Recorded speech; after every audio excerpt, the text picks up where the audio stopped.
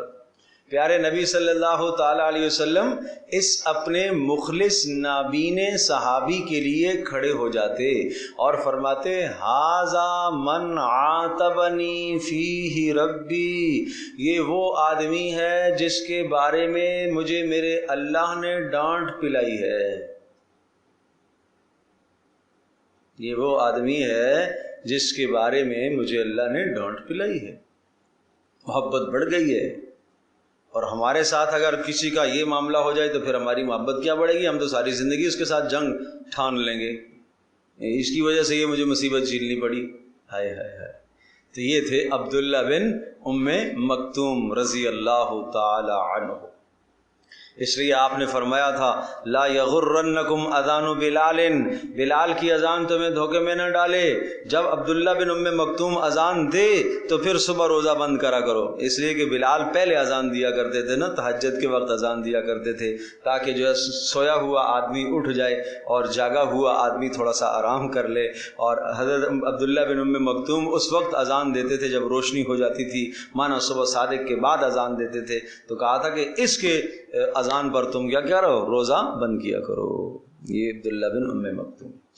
تو یہ تو ایک اس سورت کا ایک چیپٹر مکمل ہوا۔ اب دوسرا چیپٹر آیا کلا انہا تذکرہ، قرآن کریم کی صفات۔ کلا، خبردار، یہ آپ کو ایسا نہیں کرنا چاہیے تھا، نہیں سمجھے، جیسے آپ نے کیا اور اس سے آپ نے التفات، عدم التفات کیا، توجہ نہیں فرمائی کس کی طرف، عبداللہ بن ام مکتوم کی طرف۔ کلا، ایسا نہیں کرنا چاہیے تھا۔ کیوں؟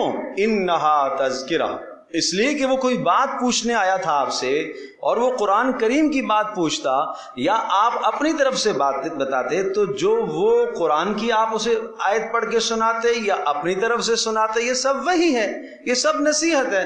انہا تذکرہ، بے شک یہ آیات نصیحت ہیں۔ فمن شاء ذکرہ، جو چاہے انہیں یاد رکھے، انہیں یاد رکھے، عمل کر کے یاد رکھے۔ فی صحف مکرمہ، یہ عزت والے صحیفوں کے اندر لکھا ہوا ہے۔ صحف، صحیفہ، مکرمہ، عزت والے، مرفوعہ، بلند و بالا، مطہرہ، پاکیزہ، مرفوعہ، بلند و بالا صحیفے، لوح محفوظ کے اندر یہ لکھا ہوا ہے۔ مطہرہ، پاکیزہ، بِأَيْدِي سفرہ، اور لکھنے والوں کے ہاتھوں میں، بِأَيْدِي سفرہ، سفرہ سفیر کی جمع ہے، لکھنے والا، سفر لکھنے والا، روشن سفر کو سفر اس لیے کہتے ہیں، اس میں ایک دوسرے کے حالات روشن ہوتے ہیں۔ بھائی اپنے مقام پر تو یہ تو بڑا اچھا آدمی ہے، پتہ یہ چلتا ہے کہ سفر میں کیسا وقت گزرا آپ کے ساتھ، سفر کے تجربات تو بڑے تلخ ہیں۔ سونے میں سب سے پہلے یہ بستر لگاتا ہے، کھانے میں سب سے پہلے آگے یہ ہوتا ہے، ہاں جی۔ تو یہ کیا ہے، سفر میں آدمی کے حالات کا پتہ چلتا ہے، معاملات میں آدمی کے حالات کا پتہ چلتا ہے، ٹھیک ہے۔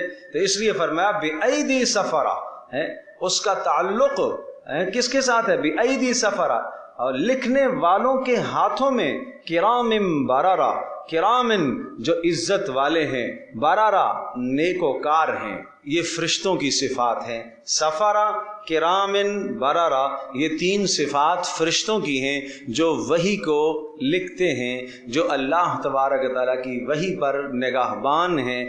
اس لیے حدیث پاک میں آتا ہے الماہر بالقرآن مع الکرام البررۃ السفرہ، جو آدمی قرآن کریم کے اندر مہارت رکھتا ہے اس کا حشر قیامت کے دن ان فرشتوں کے ساتھ ہوگا جو سفرہ اور کرام بررہ ہیں، یعنی یہ صفات والے فرشتے جو وحی کو لکھتے ہیں، اس کا حشر ایسے فرشتوں کے ساتھ ہوگا۔ اللہ یہ سعادت ہم سب کو عطا فرمائے۔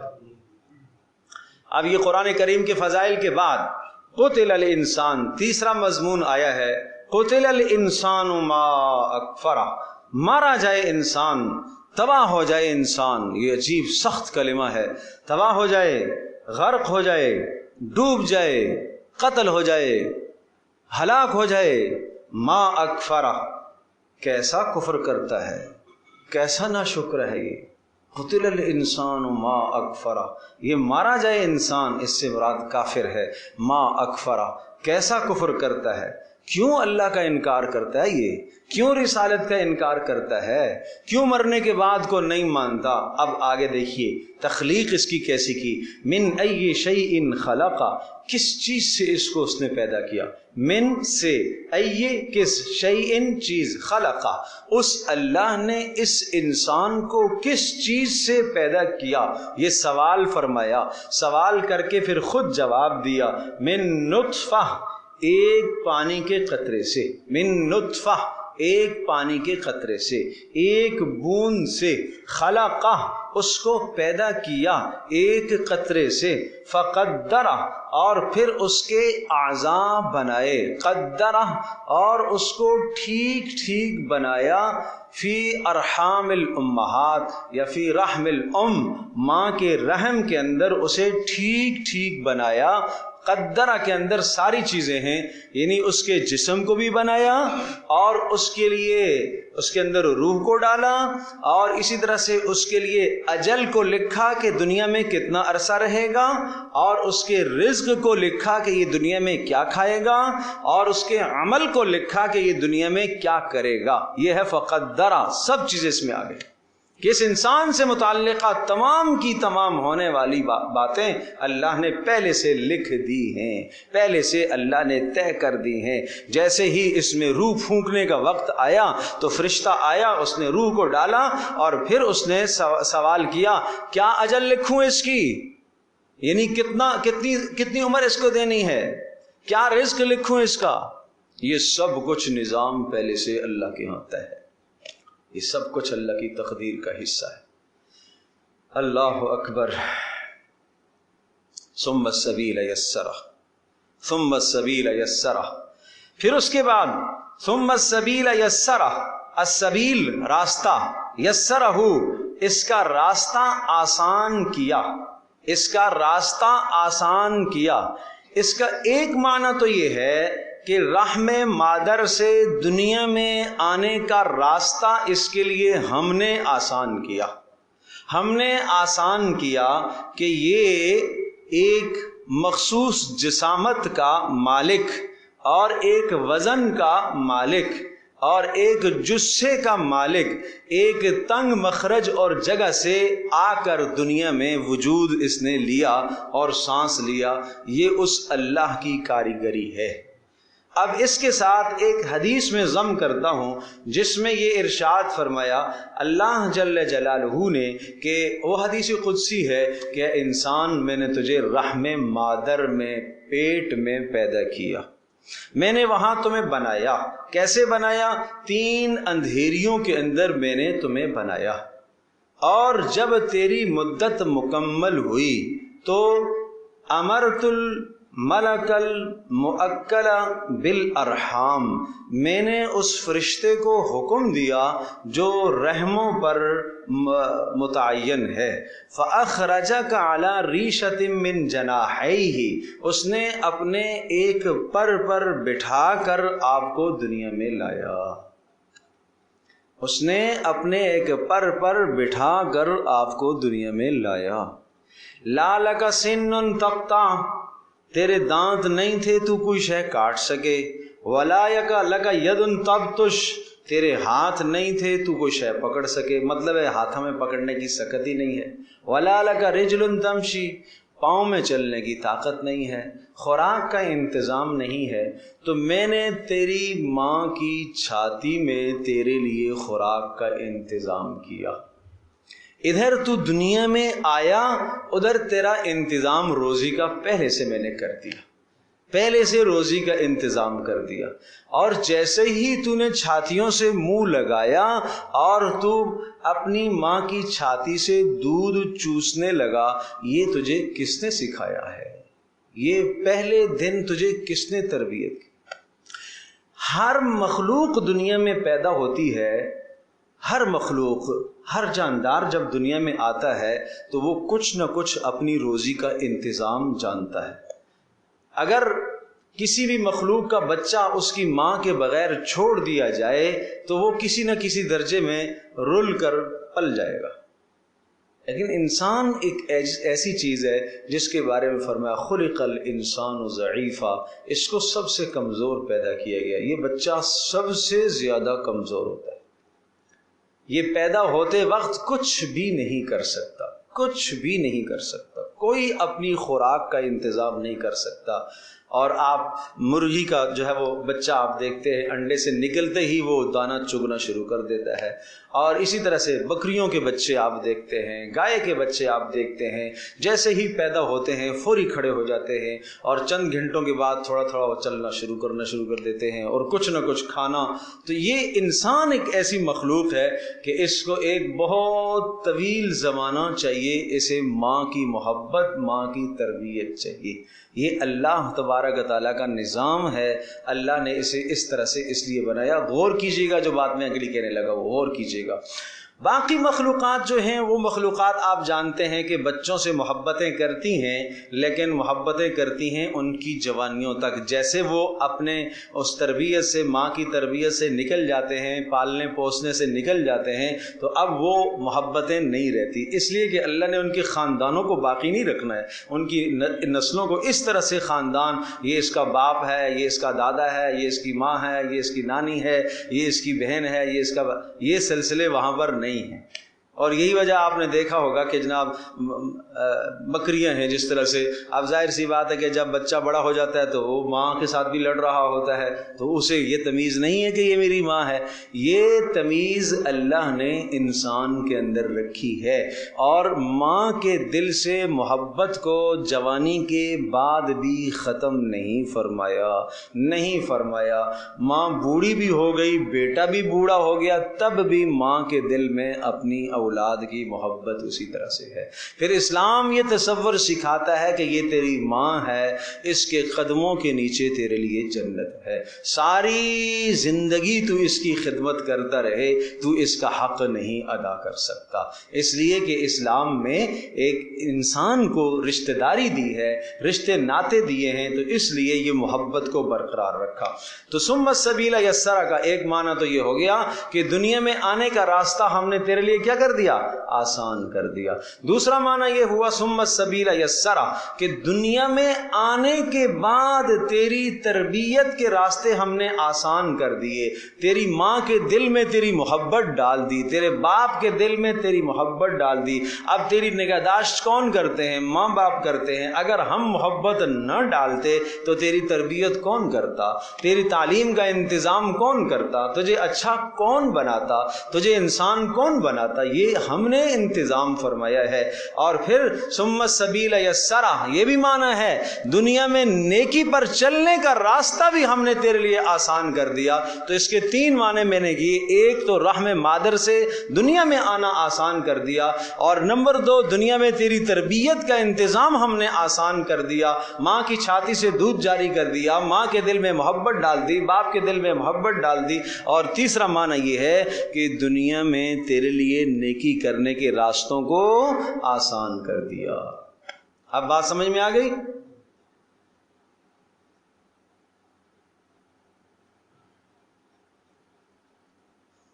یہاں ایک بات اور عرض کرنا چاہتا ہوں. ثم السبیل یسرا یہ ویسے ورد بھی ہے اور ولادت کے وقت بہت مؤثر ہے، اس کو پڑھنا چاہیے. اس کو 500 مرتبہ پڑھ کر جو ہے نا وہ زچہ کو پلایا جائے. 500 مرتبہ پڑھ کر پانی پر دم کر کے پلایا جائے. ولادت میں انشاءاللہ آسانی ہوگی. جب اللہ پاک نے کہہ دیا راستہ ہم نے آسان کر دیا، تو انسان کے علاوہ باقی جو حیوانات دنیا میں آتے ہیں ان کے لیے کوئی آپریشن سینٹر نہیں ہوتا. وہ سب بغیر آپریشن کے آتے ہیں، وہ سب کے سب ایسے ہی پیدا ہوتے ہیں. لیکن انسان نے جب اس میں خود دخل اندازی کرنا شروع کر دی تو پھر یہ اللہ جل جلالہ نے اپنی مدد کا ہاتھ اس سے اٹھا لیا. تو بھائی صاف صاف ہے اللہ کا کلام برحق ہے، اللہ کا کلام سچ ہے، اللہ کا کلام برحق ہے. ساری دنیا آپریشن پر آ جائے تب بھی اللہ کا کلام برحق ہے، سچ ہے. ثم السبیل یسرا راستہ اس نے آسان کیا ہے، ہم نے مشکل خود بنا دی. بات سمجھے نہیں سمجھے؟ اور یہ بات میں پہلے بھی عرض کر چکا ہوں کہ خلقناکم ازواجا، ہم نے جوڑا جوڑا تمہیں بنایا ہے. ایک آدمی کی ساری زندگی شادی نہیں ہے، اس نے اپنا جوڑا خود خراب کیا نا. رزق اللہ پاک نے لکھ دیا ہے، اب یہ اس رزق کی طرف توجہ نہیں کرتا، طلب نہیں کرتا، تو اس کا مطلب یہ کہ یہ خود اپنی قسمت کو خراب کر رہا ہے. تو یوں کر کے اس کو تقدیر کے سپرد کر دینا کہ جناب میرے مقدر میں یہ ایسا لکھا ہوتا ہے، یہ غلط ہے، یہ غلط ہے. تو جو اللہ کا فیصلہ ہے، اس اللہ نے قرآن کریم کے اندر تخلیق کو کیسے بیان فرمایا. یہ ایک ڈاکٹر ہونے کی حیثیت سے کو پڑھنا چاہیے ایک مسلمان ڈاکٹر کو کہ تخلیق انسانی کو اللہ پاک نے کیسے بیان فرمایا، کس انداز سے بیان فرمایا. اور یقیناً جو قرآن کریم کی خبر ہے وہ ہماری تحقیقات سے کروڑوں گنا آگے ہے. ہماری جتنی بھی تحقیقات ہیں وہ بعد میں اس کو کوئی چیلنج کر سکتا ہے کہ بھئی آپ کی تحقیق یہ تھی، اب تو یہ ہو رہا ہے، پہلے یہ تھی، اب تو یہ ہو رہا ہے. لیکن قرآن کریم نے جو پیشن گوئی کی ہے، جیسا بتایا ہے ایسا ہی ہے. ثم السبیل یسرا، اس کے بعد ثم اماتہ فاقبرہ، پھر اس کو موت دے دی، فاقبرہ، اور پھر قبر میں رکھا. یہاں ایک بڑا پیارا نقطہ آ رہا ہے، اگر آپ اسے نوٹ فرما لیں. اس کو میں یوں بتاتا ہوں، پہلے میری طرف دیکھیں، میری بات سنیں. عربی میں ثم اور فا، جب میں نے کہا دخلا کا معنی کیا ہوتا ہے؟ داخل ہوا. دخل زیدن، زید داخل ہوا، ٹھیک ہے جی، زید کلاس میں داخل ہوا، دخل زیدن. اس کے بعد میں کہا ثم عمرن، تو زید کلاس میں داخل ہوا، پھر عمر آیا. یہاں دو باتیں ہیں. ایک بات تو یہ ہے کہ زید پہلے آیا، عمر بعد میں آیا، یہ ثم کا تقاضا یہ ہے. دوسری بات یہ ہے کہ دونوں کے آنے کے بیچ میں وقفہ طویل ہے. زید پہلے آیا اور بڑی دیر کے بعد پھر کیا آیا؟ بولو، عمر آیا. لیکن اگر میں کہوں دخل زید فعمر، تو اس کا مطلب یہ ترتیب تو یہی ہے، زید پہلے آیا، عمر بعد میں آیا، لیکن ساتھ ساتھ ہی آئے، طویل زمانہ بیچ میں نہیں ہے. فا کا تقاضا یہ ہے کہ دونوں میں وقفہ نہ ہو، اور ثم کا تقاضا کیا ہے؟ دونوں میں بولو وقفہ ہو. اب سمجھیے گا. من ای شیء خلق، من نطفۃ خلقہ فقدر، قدر، ماں کے پیٹ میں 9 ماہ کا زمانہ گزرتا ہے، طویل زمانہ. اس کے بعد ثم السبیل یسرا، 9 ماہ کے بعد پھر ہم نے اس کو دنیا میں لایا، ٹھیک ہے. ثم اماتہ، پھر دنیا میں ایک وقت گزارتا ہے، جوانی ہے، بڑھاپا ہے، عام طور پر ایک وقت زندگی کا گزرتا ہے. ثم اماتہ، پھر ہم نے اس کو موت دی. آگے کہا فاقبرہ، فا اقبرہ، فوری اس کو قبر میں پہنچایا. یہ فا بتا رہا ہے کہ مرنے کے بعد سے قبر تک پہنچانے میں فاصلہ بولو نہیں ہونا چاہیے. اتنا ہونا چاہیے کہ جتنی دیر میں قبر کھودی جا سکے اور جتنی دیر میں تجہیز اور تکفین کا انتظام ہو سکے. بس یہاں تو رکھ دیتے ہیں بیادی سینٹر میں، فلاں میں، نہیں، یہ قرآن بتا رہا ہے ایسا نہ کرو.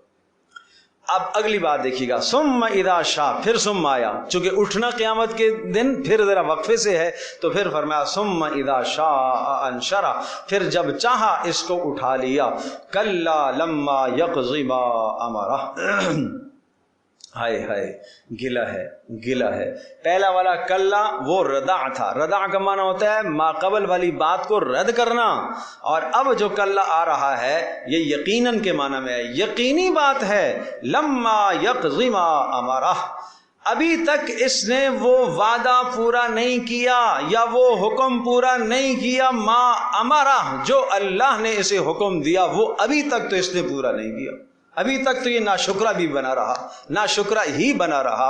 اب اس کے بعد دیکھتے ہیں.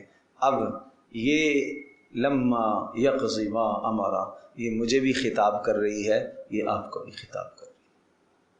ابھی تک تو اس انسان نے اللہ کے حکم کو پورا نہیں کیا. تو ابھی تک یہ لما جو لفظ ہے نا، ایک ہوتا ہے لم اور ایک ہوتا ہے لما.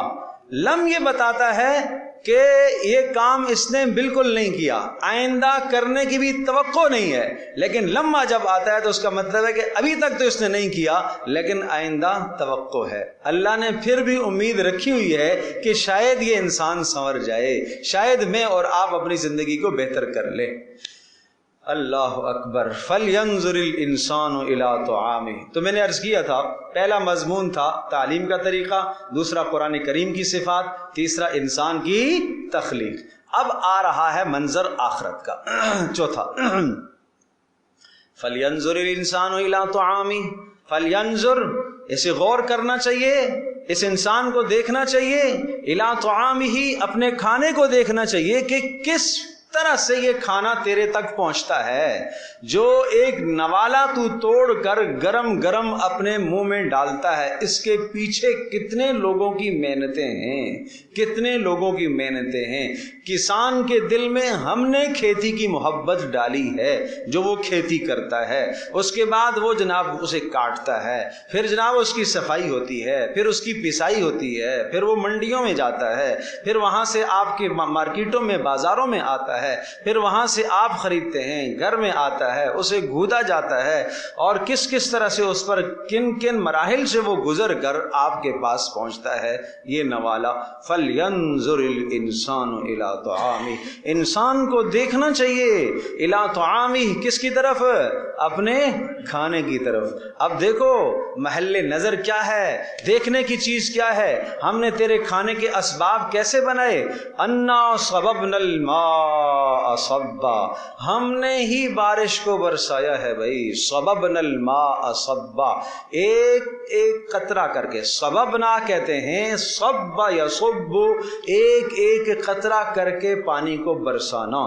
جتنی بارش آسمان سے برستی ہے، اگر یہ دہار کی شکل میں اترتی تو گھروں میں سوراخ ہو جاتے، ایک ایک قطرہ برستا ہے۔ پھر جب یہ بادلوں سے جدا ہوتی ہے فَتَرَ الْوَدْقَ يَخْرُجُ مِنْ خِلَالِهِ، اس کو ودق کہا جاتا ہے، ودق، واو دال قاف، فَتَرَ الْوَدْقَ يَخْرُجُ مِنْ خِلَالِهِ۔ پھر جب یہ بیچ میں آتی ہے تو اس کو سبل کہا جاتا ہے، سین با لام سبل۔ اور پھر جب یہ زمین پر پڑتی ہے تو اس کو مطر کہا جاتا ہے، میم طا را مطر۔ اور جب یہ بادل سے جدا ہوا تو اس کی اسپیڈ تیز تھی، جب سبل میں آیا تو اس کی اسپیڈ اور کم ہو گئی، اور جب یہ مطر بنا تو ایک آہستہ سے لا کر قطرہ چھوڑا گیا، فرشتے نے لا کے اس قطرے کو آہستہ سے چھوڑا ہے۔ نہیں سمجھے؟ آہستہ سے چھوڑا ہے، ورنہ جس تیز رفتاری سے بادل سے یہ جدا ہوا تھا، اسی رفتاری سے اتنی مقدار کی پتھری اور اتنی مقدار کا اگر پتھر کا ٹکڑا اوپر سے آئے اور وہ کسی کے سر پر پڑے تو اس کا کام ہو جائے گا۔ لیکن یہ اللہ کا نظام ہے، اس نے اس کو خاص طریقے سے برسایا۔ پھر اللہ اکبر، ثم شققنا الارض شقا، پھر ہم نے ہی زمین کو چیرا، زمین کو ہم نے ہی پھاڑا اور پانی اندر گیا، اور اس زمین نے پانی کو کیا کیا؟ جذب کیا، ہم ہی نے اس کو پھاڑا ہے اور وہ پانی اندر گیا، اور تمہارے لیے بورنگ کا انتظام ہوا، پینے کا انتظام ہوا، خزانے ہوئے تمہارے لیے پانی کے، اور جب جناب بارشیں نہیں ہوتی تو بورنگ نیچے چلی جاتی ہے۔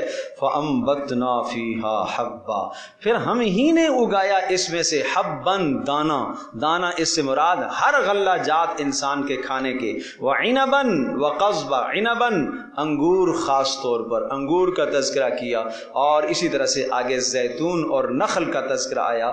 عنب، زیتون، یہ اور نخل، کھجور، زیتون، انگور، یہ تین وہ چیزیں ہیں کہ جو اگر انسان کھائے تو یہ غذا کے طور پر بھی استعمال کی جا سکتی ہیں۔ اگر روٹی نہ ملے، ان تینوں کو کھاتا رہے تو گزر بسر اس کی ہو سکتی ہے۔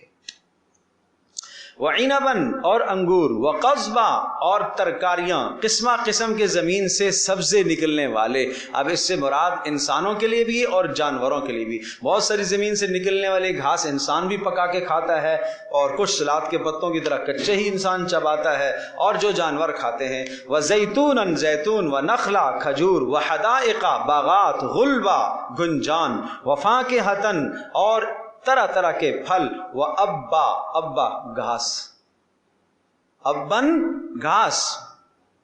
یہ سب کچھ کیوں کیا؟ متاع لکم، تاکہ تمہارا سامان بن جائے، تاکہ تمہارا کام بن جائے. ولی انعامکم، اور تاکہ تمہارے چوپایوں کا کام بن جائے، اس لیے کہ چوپائے تمہارے ہی ہیں، اور وہ جب تر و تازہ ہو جاتے ہیں، موٹے ہو جاتے ہیں، تو ان کو تم پھر کھاتے ہو. جب قحط سالی ہوتی ہے تو چوپایوں کے اندر بھی گوشت دودھ نہیں ملتا. یہ سارا منظر بیان کرنے کے بعد اب قیامت پر دلیل ہے کہ جو پاک پروردگار یہ تیرے کھانے کو اس طرح سے پیدا کر کے ذرے ذرے اکٹھے کر کے جمع کر سکتا ہے. سنو کیا کہہ رہا ہوں. آپ کے پاس جو غذا پہنچتی ہے اس میں بارش کے قطرے بھی شامل، اس میں ہواؤں کے جھونکے بھی شامل، اس میں جناب مٹی کی زمین سے نکلنے والی غذائیں اور طاقتیں بھی شامل، اور اس میں جناب سورج کی روشنی بھی شامل، اس میں چاند کی روشنی بھی، اس میں ستاروں کی روشنی بھی. یہ قطرے قطرے سے انسان کی غذا کو بنایا. جس پاک پروردگار نے قطرے قطرے سے انسان کی غذاؤں کو بنایا، وہ اس انسان کے ذرے ذرے کو دوبارہ جوڑ لے گا. یہ ہے سمجھانا مقصود. فَإِذَا جَاءَتِ الصَّاخَّةُ، اور جب وہ آئے گی کانوں کو بہرا کر دینے والی آواز، تیز آواز. یوم یفر المرء من اخیہ.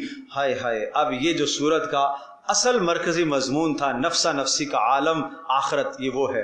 یوم یفر المرء من اخیہ، اس دن بھاگے گا آدمی من اخیہ، اپنے بھائی سے بھاگے گا.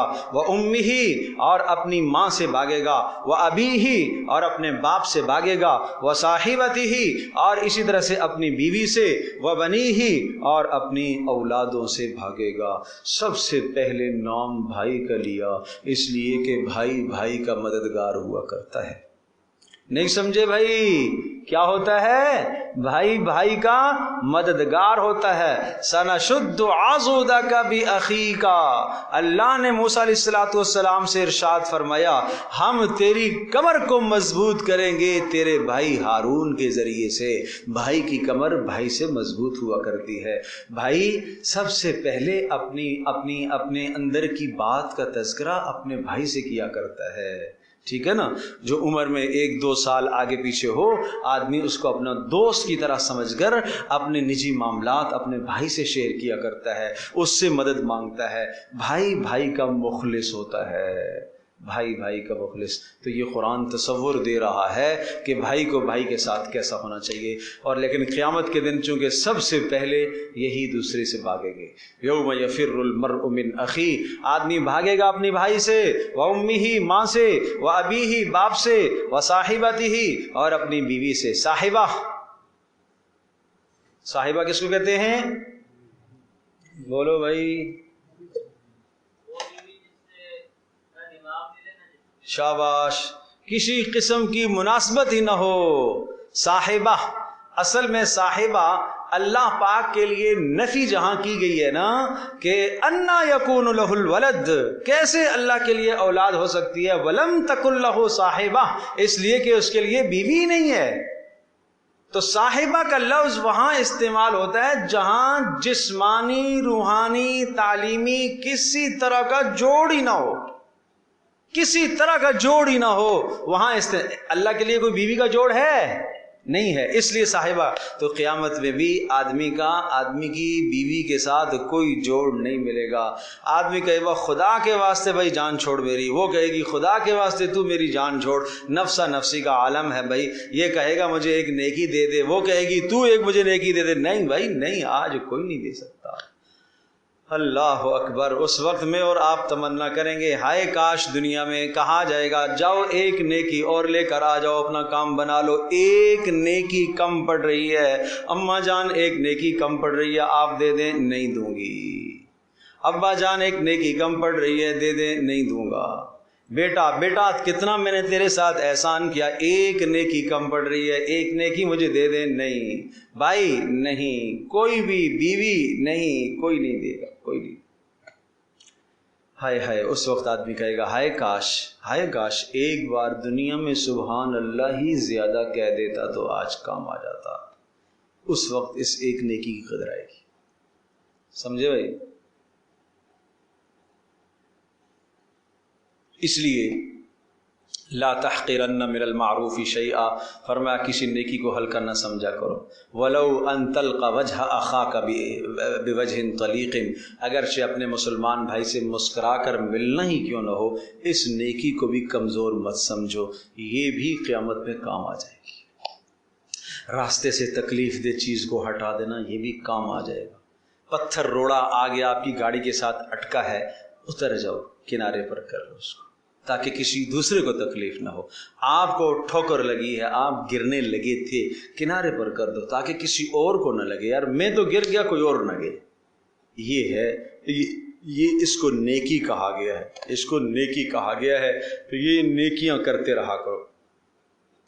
لِكُلِّ امْرِئٍ مِّنْهُمْ يَوْمَئِذٍ شَأْنٌ يُغْنِي، اس دن ہر آدمی ہوگا، لِكُلِّ امْرِئٍ مِّنْهُمْ، ان میں سے ہر آدمی، یومئذ اس دن، شأنٌ ہر ایک کا ایک ایسا مشغلہ ہوگا، ہر ایک کی ایک ایسی مشغولیت ہوگی، ہر ایک کا ایک ایسا غم ہوگا۔ شأن کا ترجمہ غم سے، مشغولیت سے بھی کر سکتے ہیں، یغنی ہی، وہ غم اور وہ مشغولیت اس کو دوسرے سے مستغنی کر دے گا، دوسرے کا اسے خیال ہی نہیں آئے گا۔ وجوہ یومئذ مسفرہ، اس دن کچھ چہرے ہوں گے مسفرہ ہیں، چمکنے والے چہرے ہوں گے، ضاحکۃ ہنستے ہوئے مسکراتے ہوئے، مستبشرہ خوش ہونے والے، ووجوہ یومئذ علیہا غبرہ، اور کچھ چہرے اس دن ایسے ہوں گے، علیہا غبرہ، جن پر گرد و غبار چھایا ہوا ہوگا، ترہقھا قطرہ، اور ان کے چہروں پر سیاہی چھائی ہوئی ہوگی، ترہقھا ڈھانپا ہوا ہوگا ان کو، قطرہ کس نے؟ سیاہی نے۔ اولئک هم الکفرۃ الفجرہ، یہ کون لوگ ہوں گے؟ یہ کافر ہوں گے، اور کون ہوں گے؟ فجرہ، فاجر ہوں گے۔ کافر فساد عقیدہ، کفرہ سے مراد کیا ہے؟ جن کا عقیدہ فاسد ہوگا، اور فجرہ جن کے عمل میں فساد ہوگا۔ اذا الشمس کورت، یہ سورہ تکویر ہے۔ تکویر، کور یکور، تکویر کا معنی لپیٹنا، کیا کرنا؟ کیا کرنا؟ یہ امامہ جب آدمی باندھتا ہے نا، اس کو لپیٹتا ہے، اس کو بھی تکویر کہتے ہیں، تکویر العمامہ، امامے کو لپیٹنا۔ تو یہ کہا کہ اذا الشمس کورت، جب سورج کو لپیٹ دیا جائے گا، اس سے مراد پورا کا پورا نظام شمسی لپیٹ دیا جائے گا، یہ مراد ہے۔ سارا کا سارا سورج کی جو تابع نظام چل رہا ہے، یہ سارا کا سارا نظام کیا ہے؟ لپیٹ دیا جائے گا، لپیٹ کر کنارے رکھ دیا جائے گا، سب کچھ لپیٹ دیا جائے گا، معنی ختم کر دیا جائے گا، فنا کر دیا جائے گا۔ اس لیے یہ سورہ مبارکہ قیامت کی بڑی شدت اور ہولناکی کو بیان کر رہی ہے۔ جو شخص قیامت کی ایک منظر دیکھنا چاہتا ہے، روایت میں آتا ہے، وہ اس سورت کا مطالعہ کر لے، اس سورت کا مطالعہ کر لے۔ اور یہ 29 آیات پر مشتمل یہ سورت ہے، 29 آیات پر، لیکن مختصر صورتیں ہیں اور آیات ہیں، لیکن اس کا جو موضوع ہے خاص، اس وقت انسان جان لے گا کہ اس نے آگے کیا بھیجا ہے، یہ اس کا موضوع ہے۔ اس وقت انسان جان لے گا کہ اس نے آگے کیا بھیجا ہے۔ یہ آگے یہ موضوع آ رہا ہے، اس کا آیت کے اندر ذکر ہے، بتاتا ہوں۔ آیت نمبر 14، علمت نفس ما احضرت، اس وقت ہر نفس پہچان لے گا اس نے آگے کیا حاضر کیا ہے۔ اب دیکھیے، اذا الشمس کورت، جب سورج کو لپیٹ دیا جائے گا، شمسی نظام کو لپیٹ دیا جائے گا۔ وَإِذَا النُّجُومُ انْكَدَرَتْ، اِذَا النُّجُوم، نجوم نجم کی جمع ستارے، انْكَدَرَتْ جب بے نور ہو جائیں گے ستارے۔ وَإِذَا الْجِبَالُ سُيِّرَتْ، اور جب پہاڑ سُيِّرَتْ ذرے ذرے بنا کر اڑا دیے جائیں گے۔ وَإِذَا الْعِشَارُ عُطِّلَتْ، اور جب عشار، گابن اونٹنیاں، عشار کہتے ہیں 10 ماہ کی مکمل تیار اونٹنی جو بچہ جننے کے قابل ہو جائے، قریب ہے کہ ابھی اس کے ہاں بچے کی ولادت ہونے والی ہے، اور یہ مال عرب کے ہاں بڑا پسندیدہ مال تھا، سمجھے بھائی، بڑا پسندیدہ مال تھا۔ تو اور اس کی اتنی نگہداشت کرتے تھے کہ اس کا مالک ہر وقت اس کے ساتھ چپکا رہتا تھا اور اپنے آپ کو تکلیف میں ڈال کر اس کی نگہداشت کرتا تھا، اس لیے کہ یہ اونٹنی بڑی قیمتی ہے، آگے ولادت ہوگی، دودھ بھی حاصل ہوگا، جو بچہ پیدا ہوگا اس کو آگے بیچیں گے، تو یہ اس کا ایک بڑا انسان کا مال ہوا کرتا تھا۔ تو کہا کہ قیامت کا جب منظر آئے گا نا وَإِذَا الْعِشَارُ، تو یہ 10 ماہ کی حاملہ اونٹنیاں بھی عُطِّلَت چھوڑ دی جائیں گی، آدمی کو ان کی بھی خبر نہیں ہوگی۔ معنی یہ کیا جیسا کہ سورہ حج کے اندر بیان فرمایا کہ یوم ترونہا تذہل کل مرضعۃ عما ارضعت، ارے ہر دودھ پلانے والی اپنے بچے کو بھول جائے گی اور ہر حاملہ اپنے حمل کو گرا دے گی، اور تو نظر تو دیکھ رہا ہوگا کہ لوگ نشے کی سی حالت میں ہوں گے، لیکن نشہ نہیں ہوگا، وہ اللہ کا عذاب شدید ہوگا۔ وَإِذَا الْوُحُوشُ حُشِرَتْ، اور جب سارے کے سارے حیوانات جمع کر دیے جائیں گے۔ آج شیر اور بکری سارے ایک جگہ پر ہے، نہ شیر بکری کو کھا رہا اور نہ بکری شیر سے ڈر رہی ہے۔ کیوں؟ شیر کو ایک الگ غم لگا ہوا ہے، پتہ نہیں بھی کیا ہونے والا، ایک دم سے کسی پہاڑ میں خوفناک دھماکہ اور زلزلہ ہوا، وہاں بکریاں بھی ہوں اور وہاں شیر بھی ہوں، تو اب شیر کو ہوش آئے گا کہ میں کسی بکری کو جھڑپوں؟ وہ تو کیا کرے گا، اپنی جان بچانے کی بھاگنے کی کوشش کرے گا۔ یہی منظر قیامت کا ہوگا۔ وَإِذَا الْبِحَارُ سُجِّرَتْ، اور فرمایا کہ جب سمندروں کو بھر دیا جائے گا، سجرت، آگ لگا دی جائے گی سمندروں میں آگ لگا دی جائے گی۔ اس لیے حدیث پاک میں آتا ہے کہ سمندر میں سفر بغیر ضرورت کے نہ کیا کرو، فَإِنَّ تَحْتَهُ نَارًا، اس لیے کہ اس کے نیچے آگ ہے، اس کے نیچے آگ ہے۔ بہت سارے مفسرین نے لکھا ہے کہ یہ نیچے سے آگ بھڑکے گی اور یہ دنیا کے سارے سمندر آگ بن جائیں گے اور یہی جہنم بن جائے گی۔ اور یہ بھی آپ کہہ سکتے ہیں کہ سمندروں کے نیچے معدنیات، پیٹرول کتنے ہیں ہی ہیں، اور یہی کیا بنے، یہ بھڑکیں گے تو آگ بھڑک اٹھے گی۔ وَإِذَا النُّفُوسُ زُوِّجَتْ، اور فرمایا کہ جب نفوس زُوِّجَتْ، جب جوڑوں کو ملا دیا جائے گا۔ اس کے کئی معنی ہیں، ایک معنی تو یہ ہے کہ جوڑوں کو ملا دیا جائے گا، معنی یہ ہے کہ انسانی اجساد کے اندر روحیں ڈال دی جائیں گی، اور دوسرا معنی یہ ہے کہ کافروں کو ملا دیا جائے گا، اور جیسا کہ گناہگاروں کے جوڑے ملا دیے جائیں گے، یہ جناب چور ہیں، چوروں کا جوڑا ہے، چلو بھائی ایک جگہ سارے جمع ہو گئے، یہ جناب نماز کے ترک کرنے والوں کا جوڑا ہے، ان کو جمع کر دیا، یہ زکوٰۃ کو ترک کرنے والوں کا جوڑا ہے، تو یہ معنی ہے وَإِذَا النُّفُوسُ زُوِّجَتْ، جب جوڑوں کو ملا دیا جائے گا۔ وَإِذَا الْمَوْءُودَةُ سُئِلَتْ، اور جب زندہ درگور کی ہوئی بچی سے پوچھا جائے گا۔ وَإِذَا الْمَوْءُودَةُ، زندہ دفن کی ہوئی بچی کو سُئِلَتْ، پوچھا جائے گا۔ کیا پوچھا جائے گا؟ بِأَيِّ ذَنبٍ قُتِلَتْ، کس گناہ کی پاداش میں تجھے قتل کیا گیا۔ یہ زمانہ جاہلیت میں ایک طریقہ کار تھا کہ بچیوں کو زندہ درگور کر دیا کرتے تھے۔ ایک وجہ یہ ہوتی تھی کہ جناب کوئی ہمارے گھر میں رشتہ لے کے کیسے آئے گا، ہمیں اس سے عار ہے، سخت عار محسوس کرتے تھے بچیوں کی ولادت اور پیدائش کو، کہ کوئی ہمارے گھر میں داماد بننے کے لیے نہ آئے۔ تو لہذا بچی جب پیدا ہوتی تو جب ولادت کا وقت قریب ہوتا تو گھر ہی کے اندر لوگوں نے ایک گھڑا کھود کر رکھا ہوا ہوتا تھا، اگر بچی پیدا ہوئی تو اسی میں ڈال کے اوپر سے بند کر دیں گے، اور اگر بچہ پیدا ہوا تو گھڑے کو بند کر دیں گے، اس کو باقی رکھیں گے۔ یہ تصور تھا۔ رسول اکرم صلی اللہ تعالی علیہ وسلم نے آ کر عورت کو ایک معاشرے میں عزت دی ہے، آپ نے ایک مقام دیا عورت کو، ماں کی حیثیت سے اس کو مقام دیا، بیوی کی حیثیت سے مقام دیا، بیٹی اور بہن کی حیثیت سے آپ علیہ الصلوۃ والسلام نے اس کو مقام دیا، آپ نے اسے عزت دی ہے۔ اللہ اکبر، ورنہ اسلام سے پہلے اس عورت کی کوئی عزت نہیں تھی۔ ایام مخصوصہ جب عورت کے آتے تھے تو گھر سے باہر نکال دیا جاتا تھا، اور باہر ایک جھونپڑا بنا ہوا ہوتا تھا، جیسا کہ لوگ جانوروں کے لیے، کتوں کے لیے ایک جھونپڑا بنا دیتے ہیں، اور اس جھونپڑے میں اس کو رکھا جاتا تھا، اور وہاں اس کے سامنے کچھ کھانے پینے کی اشیاء ڈال دی جاتی تھی۔ اس زمانے میں کوئی بھی اس کے قریب نہیں جاتا تھا، یہ حال تھا۔ رسول اللہ صلی اللہ علیہ وسلم نے عورت کو ایک عزت دی ہے، عورت کو ایک مقام دیا۔ اور میں آپ کو کیا بتاؤں، ان ایام مخصوصہ کے زمانے میں، ایام مخصوصہ جو عورت کے آتے ہیں اس زمانے میں عورت کے ساتھ مرد کا، شوہر کا کیا معاملہ ہونا چاہیے، اس کو سب سے زیادہ مفصل حضرت عائشہ رضی اللہ تعالی عنہا نے بیان کیا۔ جہاں جہاں تک جواز کی باتیں تھی، بخاری شریف اٹھائیے، حدیث کی ساری کتابیں اٹھائیے، سب حضرت عائشہ رضی اللہ تعالی عنہا نے بیان کیا۔ لیکن کوئی پڑھے تو صحیح، معلوم ہی نہیں ہے، نہ مسئلہ جانتے ہیں نہ کچھ ہے۔ اماں فرماتی ہیں رسول اللہ صلی اللہ تعالیٰ علیہ وسلم نے اس حالت میں میری گود میں سر رکھا۔ اماں فرماتی ہیں اس حالت میں رسول اللہ صلی اللہ علیہ وسلم کو میں نے پانی پیش کیا، آپ نے وہاں سے اونٹ لگا کر پانی پیا جہاں سے میں نے اونٹ لگائے تھے۔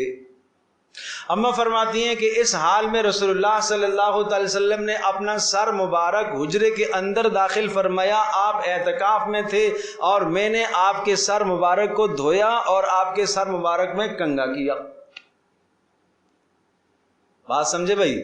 اماں فرماتی ہیں اس حالت میں رسول اللہ صلی اللہ علیہ وسلم نے بھوسا بھی لیا۔ یہ کیوں بتایا ہے؟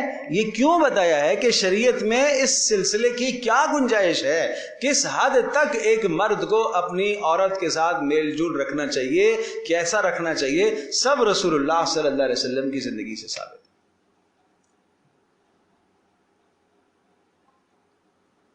ایک مرد پر لازم نہیں ہے یہ سب کچھ سیکھنا، ایک عورت پر یہ لازم نہیں ہے سب کچھ سیکھنا۔ یہاں کون سیکھتا ہے شادی کے مسائل کو؟ یہ تو سمجھتے ہیں کہ شادی کے مسائل بس کوئی مسئلہ نہیں ہے، یہ بھی کوئی چیز ہے سیکھنے کی۔ اس کا مطلب یہ کہ جہالت ہے، شادی کا مقصد ہی نہیں ہے تمہارے پاس، اس لیے کہ شادی کا مقصد، ہائے کاش کوئی نکاح کے موقع پر یہ مقصد بیان کرے، بھائی شادی کا مقصد کیا ہے۔ اللہ کے بندو، شادی رسم نہیں ہے، شادی رواج نہیں ہے کہ بیٹا جوان ہو گیا شادی کروا دی چلو فارغ، بیٹی جوان ہو گئی چلی، نہیں، شادی عبادت ہے، عبادت ہے، عبادت ہے، عبادت ہے۔ عبادت کو عبادت کے طریقے پر کیا جائے۔ جب عبادت ہے تو اس کے لیے رسول اللہ صلی اللہ علیہ وسلم نے کوئی تعلیمات تو دی ہوں گی نا۔ نماز ایک عبادت ہے، روزہ ایک عبادت ہے، زکوٰۃ عبادت ہے، حج عبادت ہے، تو ان عبادات میں رسول اللہ صلی اللہ علیہ وسلم کے اعمال ملتے ہیں کہ نہیں ملتے؟ حج پر جانے والا آدمی، عمرے پر جانے والا آدمی پہلے سیکھ کر جاتا ہے کہ نہیں جاتا؟ سیکھتا ہے۔ زکوٰۃ فرض ہوئی تو مسائل پوچھتا ہے کہ نہیں پوچھتا؟ زکوٰۃ فرض ہونے کے بعد زکوٰۃ کے مسائل کا سیکھنا ضروری ہے۔ شادی جب اس پر لازم ہو گئی، ازدواجی زندگی سے متعلق ہوا، تو اس پر فرض ہے کہ ازدواجی زندگی کے احکام کو سیکھے۔ بات سمجھے نہیں سمجھے؟ لیکن چونکہ اس کی اہمیت ہی نہیں ہے ہمارے ہاں۔ نکاح ہوگا تو وہ بھی جناب ہال میں کریں گے، وہ بھی جناب وہاں پر کوئی مولوی پکڑ کے لے آئیں گے اور بس وہ اسٹیج پر بس وہ 2-4 جملے چپکے سے بولے گا، نہ کوئی سن نہ لے بھائی، وہ باقی پیچھے جناب چل رہی ہے، فری گپ شپ چل رہی ہے اور تفریحات چل رہی ہیں اور موسیقی چل رہی ہے اور گانے چل رہے ہیں۔ یہاں اسٹیج پر جو 2-4 ہوں گے بس وہ اس میں آمین بھی کہہ دیں گے، دعا بھی ہوگی۔ کیا دعا ہوگی؟ کیا وہ دعا ہوگی؟ کیا وہ دعا قبولیت ہے؟ کیا وہ دعا قبولیت کے قریب ہے؟ پیچھے گانے چل رہے ہیں، پیچھے بے پردگی ہو رہی ہے۔ مجھے بتاؤ یہ زندگی خوشگوار گزرے گی اس لڑکی لڑکے کی؟ یہ زندگی کیسی خوبصورت گزرے گی اس کی؟ یہ اللہ پاک کے عذاب نہیں برسیں گے تو اور کیا برسے گا؟ اور اللہ کے عذاب یہی تو ہیں، میاں بیوی کے درمیان میں موافقت پیدا نہ ہو، یہ اللہ کے عذاب ہیں، اور اولاد نیک صالح پیدا نہ ہو، یہ اللہ کے عذاب کی شکلیں ہیں ساری۔ اللہ ہم سب کی حفاظت فرمائے۔ تو یہ بات عرض کر رہا تھا، کہاں سے بات چلی تھی؟ ہاں، وَإِذَا الْمَوْءُودَةُ سُئِلَتْ، زندہ درگور کی بچی کو پوچھا جائے گا۔ رسول اللہ صلی اللہ علیہ وسلم کی خدمت میں ایک شخص آئے، اے اللہ کے رسول میں نے ایک جرم کیا ہے۔ کیا جرم کیا ہے؟ کہا میری بیٹی تھی اور جب میں سفر میں تھا واپس آیا تو وہ میری بیٹی جناب چند سالوں کی 5-6 سال کی عمر کی تھی اور مجھے ابا ابا کرتی تھی، اور بالآخر میں سوچتا رہ گیا۔ ایک دن مجھے ایک سردار نے کہا تو نے ابھی تک یہ فیصلہ نہیں کیا، بچی کو تو نے دفن نہیں کیا ابھی تک؟ تو اس کی بات مجھے اتنی سخت لگی کہ میں رواج اور رسم اور ماحول سے متاثر ہو گیا، اور میں اس بچی کو لے کے چلا اور جا کر ایک گھڑے میں نے اس کو ڈالا، اور جب میں کھودنے لگا تو میرے منہ پر مٹی پڑتی تو وہ مٹی صاف کرتی، اور جب میں نے اس کو اس میں ڈالا، اللہ اکبر، تو وہ چیخی، وہ چلائی، میرے ابا مجھے چھوڑ دے، میرے ابا مجھے چھوڑ دے، میرے ابا۔ اس کی چیخیں ہوتی رہیں۔ میں نے اس پر مٹی ڈال دی، اس کو دفن بند کر لیا، ہمیشہ کے لیے اس کی چیخوں کو میں نے بند کر دیا۔ بیچ میں صحابہ نے روکنا چاہا کہ اس کو روکو، اس کو روکو، یہ اللہ کے رسول کو غمگین کر رہا ہے، آپ رو رہے تھے۔ آپ نے فرمایا اس کو بولنے دو، اس کو اپنے دل کی بات نکالنے دو، اس کو کہنے دو، بولنے دو، اس لیے کہ احساس تو اس کے اندر بھی ہے کہ اس نے غلط کام کیا ہے۔ فرمایا الاسلام یہدم ما کان قبلہ، اسلام گزشتہ گناہوں کو معاف کر دیتا ہے، چل جا، آئندہ کے لیے خیال رکھنا، آئندہ ایسا نہیں کرنا، آئندہ ایسا نہیں کرنا۔ ایک شخص آئے، ان سے کہا میں تجھے سب سے بہترین نیکی نہ بتاؤں، سب سے بہترین صدقہ نہ بتاؤں؟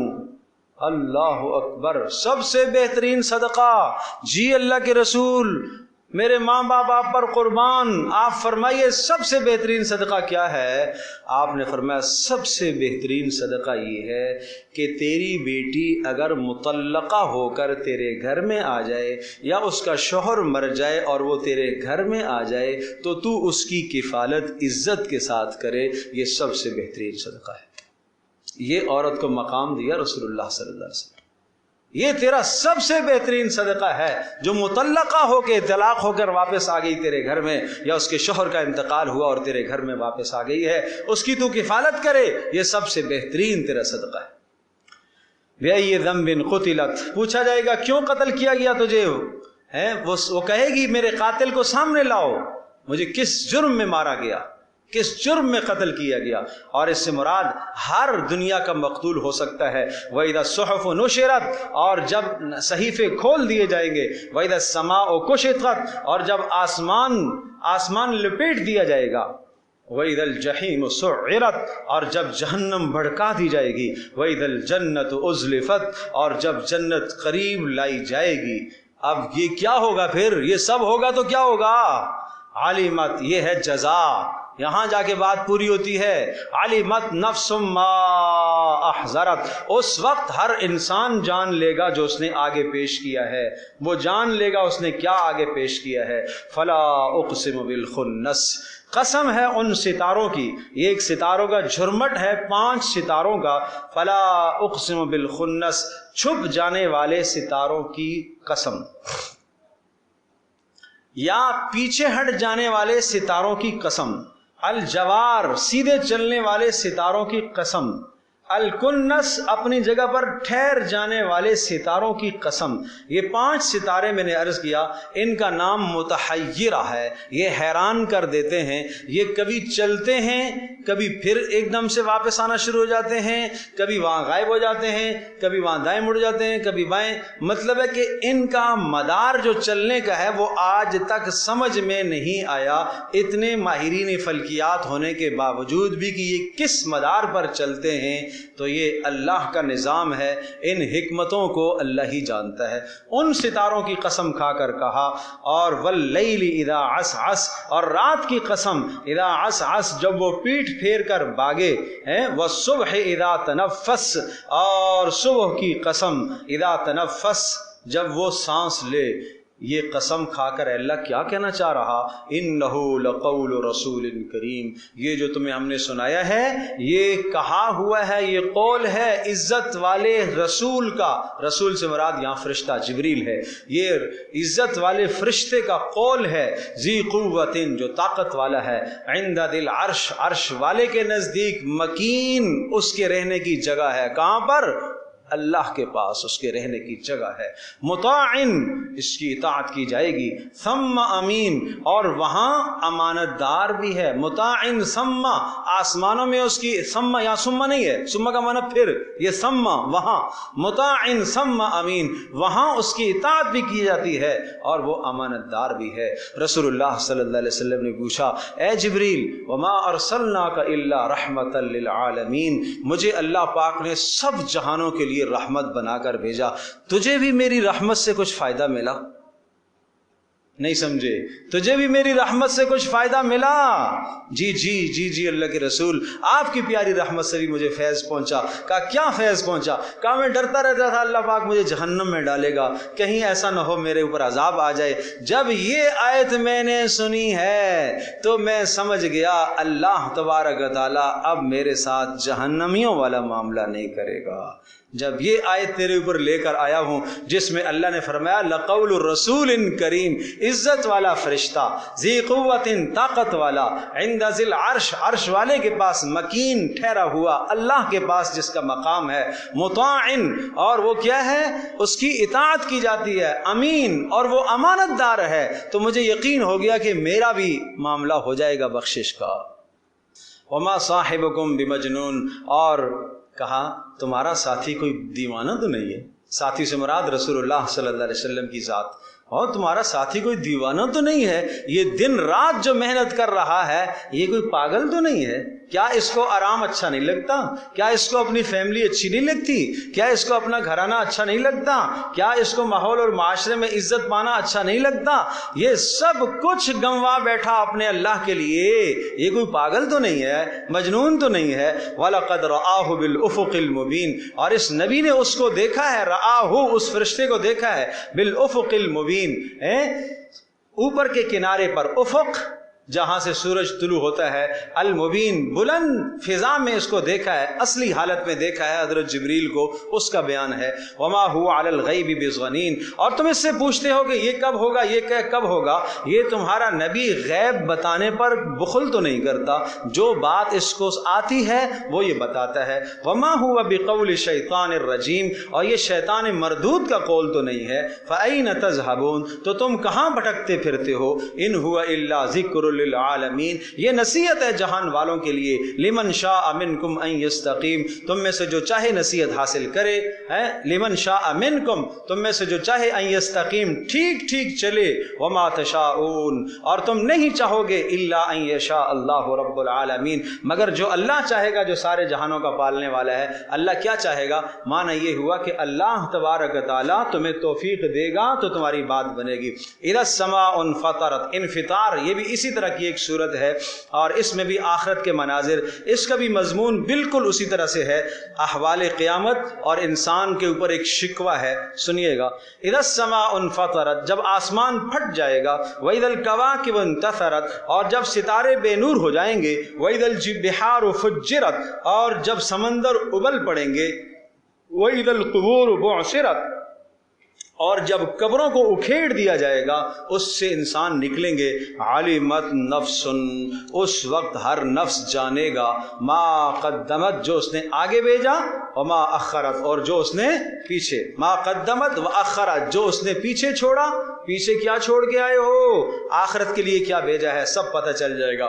اب انسان پر گلا، یا ایھا الانسان، اے انسان تو بتا دو صحیح، مسلمان، کافر، سب سے سوال، ما غرک بربک الکریم، تجھے کرم کرنے والے رب سے کس نے غافل کر دیا؟ ما غرک، تجھے کس نے دھوکے میں ڈالا؟ کوئی باپ اپنے بیٹے سے کہتا ہے، ارے میرے بیٹے تو مجھ سے بدگمان کیوں ہو گیا؟ تجھے کس نے دھوکے میں ڈال دیا میرے بارے میں؟ تجھے کس نے کہہ دیا کہ میں تیرا دشمن ہوں؟ تجھے کس نے کہہ دیا کہ میں تیرا خیر خواہ نہیں ہوں؟ اس طرح سے اللہ گلہ کر رہا، ما غرک بربک الکریم، کرم کرنے والے رب سے تجھے کس نے دھوکے میں ڈالا؟ الذی خلقک، جس رب نے تجھے پیدا کیا ہے، فسواک، اور تیرے اعضاء کو ٹھیک ٹھیک بنایا، سواک، ہر عضو کو اپنے کام پر لگا دیا، کان کو کام پر، آنکھ کو کام پر لگا دیا، فعدلک، اور اعضاء میں تناسب رکھا، ایسا نہیں کہ ایک عضو بڑا ایک چھوٹا، فی ای صورت، اور جس صورت میں ما شاء، اس نے چاہا، رکبک، تجھے جوڑا، ایک ہے تیری چاہت، ایک ہے اس کی چاہت، اس کی چاہت زیادہ بہتر ہے تیری چاہت سے۔ کلا بل تکذبون بالدین، ارے تم تو قیامت کو جھٹلاتے ہو، وان علیکم لحافظین، اور تمہارے اوپر نگہبان مقرر ہیں، کرامن، عزت والے، کاتبین، لکھنے والے، یعلمون، وہ جانتے ہیں، ما تفعلون، جو تم کر رہے ہو، جو تم تنہائیوں میں چھپ چھپ کر رہے ہو، وہ سب جانتے ہیں۔ یہ آیت نوٹ کر لو، اپنے پاس لکھ لو، وَإِنَّ عَلَيْكُمْ لَحَافِظِينَ، تمہارے اوپر محافظ فرشتے مقرر ہیں، کرامن، عزت والے، کاتبین، لکھنے والے، یعلمون، اور وہ جانتے ہیں، ما تفعلون، جو تم کرتے ہو۔ تفعلون کہا، تعملون نہیں کہا، کسی بھی قسم کا فعل، اصل میں عمل عام طور پر اس کو کہا جاتا ہے جو عمل انسان کسی قصد اور ارادے سے کرتا ہے، فعل وہ ہوتا ہے جو بغیر قصد اور ارادے سے ہو، اس کو بھی فعل کہتے ہیں۔ کچھ بھی تم کر رہے ہو، لغو کر رہے ہو، با مقصد کام کر رہے ہو، بے مقصد کام کر رہے ہو، ان سب کو وہ فرشتے لکھتے ہیں۔ ان الابرار لفی نعیم، بے شک نیک لوگ نعمتوں میں ہوں گے، وان الفجار لفی جحیم، اور گناہگار جہنم میں، جحیم جہنم، یصلونہا، اس میں داخل ہوں گے، یوم الدین، اس دن، وما ہم عنہا بغائبین، اور وہ نہیں ہوں گے، وما ہم، وہ لوگ نہیں ہوں گے، عنہا، اس جہنم سے، بغائبین، غائب ہونے والے، کوئی بھی بچ نہیں سکے گا۔ وما ادراک ما یوم الدین، اور تجھے کیا خبر کہ وہ قیامت کا دن کیا ہے۔ ثم ما ادراک ما یوم الدین، اور پھر بھی تجھے کیا خبر کہ وہ قیامت کا دن کیا ہے۔ یہ قرآن ہولناکی کو بیان کرتا ہے۔ یوم لا تملک نفس، وہ دن ایسا ہے جس دن کوئی نفس مالک نہیں ہوگا، لنفس، کسی دوسرے کا، شیئا، کچھ بھی بدلہ نہیں دے گا۔ کوئی نفس کسی دوسرے نفس کی جانب سے ذرہ برابر بدلہ نہیں دے سکے گا۔ والامر یومئذ للہ، اور اس دن سارے کے سارے اختیارات اللہ کے پاس ہوں گے۔ الحمدللہ رب العالمین، والصلاة والسلام علی سید الانبیاء والمرسلین وعلی آلہ وصحبہ امتی اجمعین۔ اللهم إنا نسألك الهدى والتقى والعفاف والغنى، اللهم استر عوراتنا وآمن روعاتنا، اللهم اكفنا بحلالك عن حرامك وأغننا بفضلك عمن سواك۔ اے اللہ ہماری اس تقریب کو اپنی بارگاہ میں قبول فرما۔ اے اللہ جو قرآن کریم کی طرف اے اللہ ہم متوجہ ہیں، اپنی بارگاہ میں قبول فرما۔ جتنے احباب آئے ہیں، بزرگ تشریف لائے ہیں، مائیں بہنیں آئی ہیں، سب کا آنا اپنی بارگاہ میں قبول فرما۔ ایک ایک قدم پر نیکی عطا فرما۔ اے اللہ گناہ معاف فرما۔ اے اللہ سب کے گھروں کے اندر رحمتوں کو نازل فرما۔ اے اللہ سب کی اولادوں کو نیک و صالح بنا۔ اے اللہ سب کے والدین کی بخشش و مغفرت فرما۔ اے اللہ سب کے بہن بھائیوں میں محبتیں پیدا فرما۔ اے اللہ سب کے بہن بھائیوں میں محبتیں پیدا فرما۔ اے اللہ میاں بیوی میں جہاں ناچاکیاں ہیں محبتیں پیدا فرما۔ اے اللہ اولاد و والدین میں جہاں ناچاکیاں ہیں محبتیں پیدا فرما۔ اے اللہ اس قرآن کا نور پوری دنیا میں عام فرما۔ اے اللہ پوری دنیا میں عام فرما۔ اے اللہ ہماری اس مجلس کو اپنی بارگاہ میں قبول فرما۔ اے اللہ اختتامی پروگرام کی طرف ہم جا رہے ہیں، اے اللہ ہمارے لیے آسان فرما۔ اے اللہ اس کو ہمارے لیے آسان فرما۔ اس پورے علاقے کے لیے لوگوں کی ہدایت کا ذریعہ بنا۔ اے اللہ پورے علاقے میں لوگوں کی ہدایت کا ذریعہ بنا۔ اے اللہ مردوں عورتوں کی ہدایت کا ذریعہ بنا۔ اے اللہ زیادہ سے زیادہ لوگوں کو اس میں شامل ہونے کی توفیق عطا فرما۔ اے اللہ زیادہ سے زیادہ لوگوں کو جڑنے کی توفیق نصیب فرما۔ اے اللہ ہماری دعاؤں کو قبول فرما۔ اے اللہ ہماری دعاؤں کو قبول فرما۔ اے اللہ ہمارے حال پر رحم فرما۔ اے اللہ اٹھنے سے پہلے ہم سب کے گناہوں کو معاف فرما۔ وصلی اللہ تعالی علی خیر خلقہ محمد وعلی آلہ وصحبہ اجمعین۔ یا ارحم الراحمین۔